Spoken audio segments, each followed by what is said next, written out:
How's it going? My name is Darshan Senthil, and and welcome to my chess tactics tutorial. Well, actually, it's going to be like a series where I talk about different tactics you will use in the game.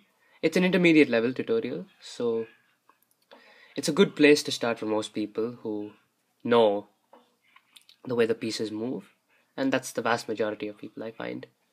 So this is going to be a very important series. It's going to be an easy one. It's also going to be a very important one because you will you'll need to apply what you learn here in every day when you play the game. You may already be doing it, but you're not without knowing so. But you'll need to. In this tutorial, I will teach you what they are as well as how you can use them and counter them, etc., etc., so on and so forth. So this is going to be I hope it's going to be a very informative tutorial, and I hope you find it helpful and enjoy it. So in this first video, I'm going to be talking about some irregular moves, only two of them actually. So these moves do not follow the typical mainstream view of the moves of the pieces, but they're not illegal moves. They're legal, but they do not follow the mainstream moves. So the first one I'm going to be talking about is Passent. So let me just show you how that works. So basically how it starts is like this. So how you start it is you have a pawn on the 5th rank if you're playing white, or on the 4th rank if you're playing black. You can have a pawn on anywhere on this line, either here or here or here, just like this one here.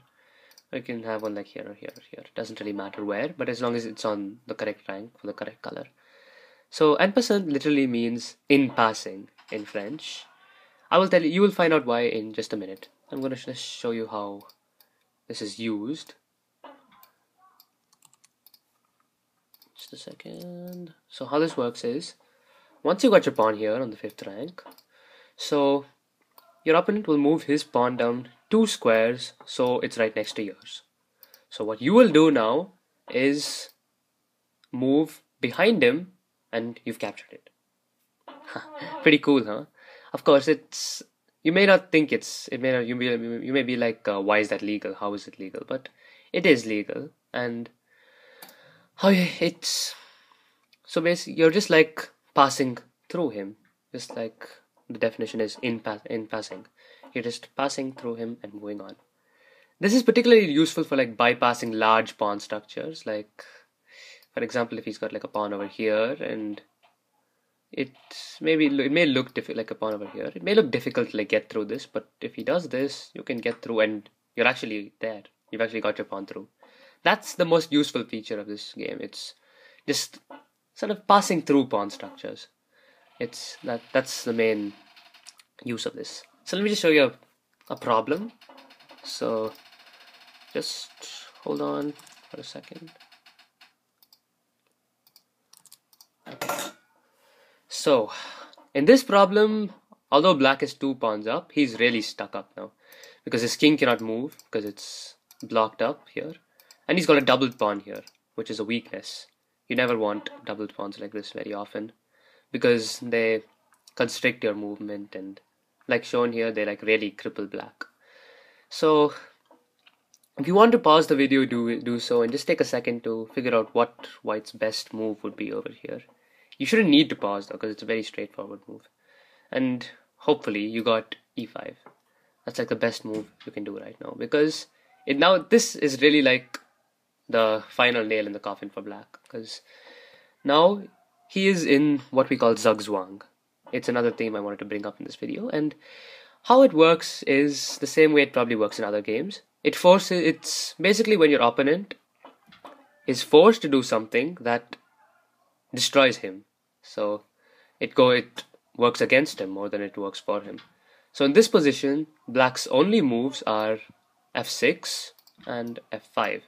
So either way, he's going to be losing this pawn. So if he moves to f6, take it traditional way, which means it's not stalemate because he can still move this, and you will promote in like 2 moves and win the game anyways. And if he plays f5, you can take it with en passant, and same drill. You move, promote, and discover checkmate, like bow, bow. Oh wait, sorry. Oh shucks. and boom, you get a queen. He moves his pawn and checkmate. That's how it works. And then, and that's kind of the way n% goes. You can use it to your advantage that way to get through pawn structures. So let me just show you how this was used in like an actual game, which is like King's Gambit accepted. Of course, that's not very important. You don't really need to know the name. And so basically it went like e4, e5. You will need to know it later, but not now. You don't if you're just beginning. f4, e takes f4, king f2. Now this is a pretty unorthodox move because it's not recommended that you move your king early on, because it not only doesn't let you castle, but it sort of, you're like wasting a move. Like instead of like when you could like develop your minor pieces, just like moving your king, which is like pointless. So, and it also put in this position also puts his king in a lot of danger. Moving out to f2, it sort of limits his defense. So now queen h4 check. Now the big blunder is he moves to f3. Now what happens here is black plays queen h5 check. This is a devastating move because it makes a skewer here, and I will teach you about skewers in a later video. So it's got the king and it's targeting the queen here. So the minute the king moves, he's gonna get this queen for free. There's nothing white can do to defend the queen because they've got one space between them like this.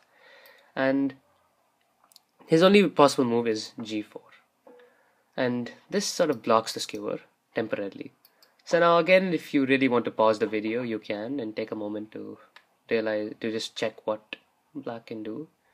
Then it's very straightforward. He just takes n% like this, and now white has no defense. He's completely gone. He's defenseless. He just takes the pawn and the queen's gone. Now this position is like white has been destroyed.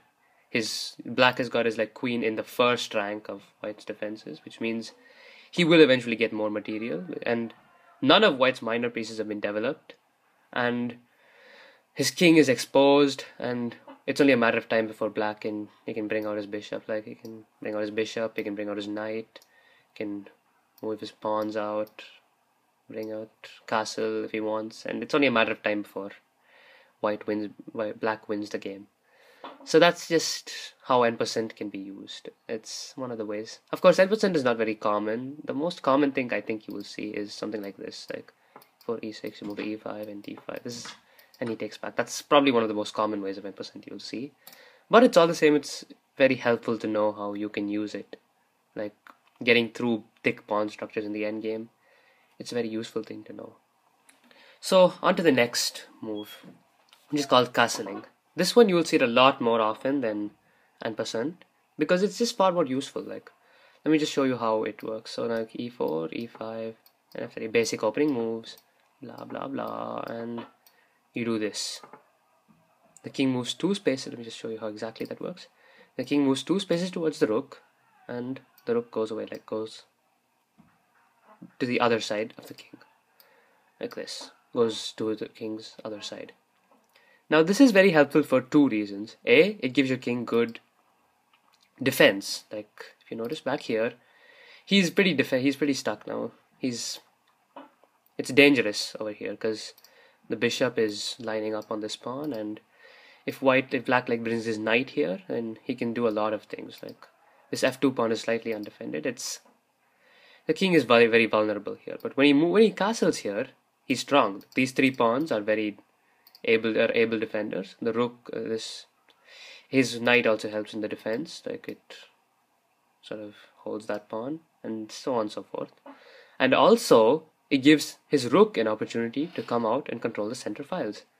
Like if he, let's say, moves h6, then you can move your rook here, and you've got very strong control of this line. Eventually you can get these pawns out of the way using some tactics and whatever, and your rook will have a very strong. He'll be a big asset here. Like you always want your rooks on open files. And like if you notice, like this rook here, he's pretty useless here because rooks are not useful in corners when they're contained. But when he's on an open file like this, you can put him to very good use. That's how it goes. And then you this is basically why coaches will always tell you to castle before like the sixth move, fifth, sixth move, castle off, because it not only protects your king here, but it also gives your rook an open file. So that's basically the pros to castling. Now let me just show you like more in depth of how castling works. Yeah, so this is kind of the basic thing. So the king moves 2 squares. There are 2 types of castling, by the way. Oh, sorry. One is king side, where you move 2 squares like this, and the other is queen side. So this is slightly, you can get mixed up here, but do not worry, it's the same thing. 2 squares towards the rook, and the rook comes this way. This is pretty complicating because you've got your king coming here to c8 as opposed to b8 right next to the rook as not on king side. But that's the way it is. So don't get too worried. It's not that complicating. It's just just remember 2 squares towards the rook and rook goes to his side like this. That's all you need to remember. If you remember that, you've got castling. Now, the reason most people prefer not to castle queen side is because this square is pretty vulnerable right here, because the king is not supporting it, as opposed to king side where all these 3 squares are defended by the king. Like he defends this, and he defends this. But here he defends only this, this, and this. Also this, and this.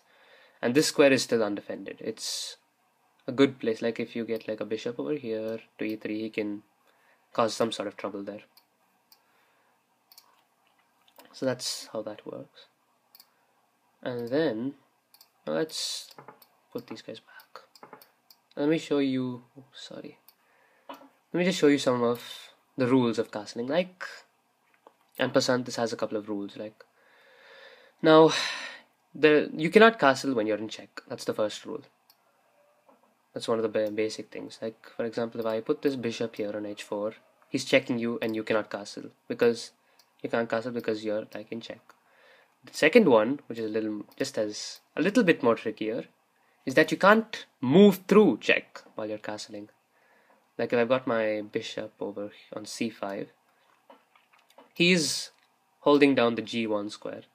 You cannot move to check or through check. Like you can, if you castle, you're moving your king here, so you cannot castle. Like, it won't let you castle.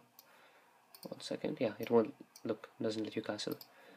And also you cannot move through check. So if I've got my bishop on on d3 here, he's not holding down the g1 square. Like he's not got, this square is still undefended, but he's holding down this square. So you cannot castle either way. No. You're moving, when you move here, he's holding down, this square. So you cannot castle. The more easier one is, just a second, let me get rid of this bishop, is that if any of your pieces are moved, you cannot castle. The piece you're planning to castle with is moved, you cannot castle. Like if you, let's say, move this rook to h7, and he, for some reason, just doesn't capture, it moves here, and you move back, and he does this, you cannot castle this way because your rook has moved. But you can castle queen side because this rook has not moved. Let me just, yeah, just 1 second. Yeah, so if you do this and do this, do this and do this. Wait, what's wrong? 1 second. Okay, so if you do this, and this and this and this, you can still castle queenside because this rook has not moved. But if you move your king, like if you move him up, you move him down, you move him down, and you move him up, you cannot castle either way because your king has moved. That's why, if you saw like in the N% one, the king was it was bad because he could not castle. That's why people don't advise you to move your king early on, because it not only exposes him and wastes tempo in the opening, but it does not allow him to castle later on and puts him in danger, maybe not immediately, but later on, because he can't move to defense. So that wraps it up for this tutorial. I hope you found it helpful, and I'll try to make more in the future. So see ya.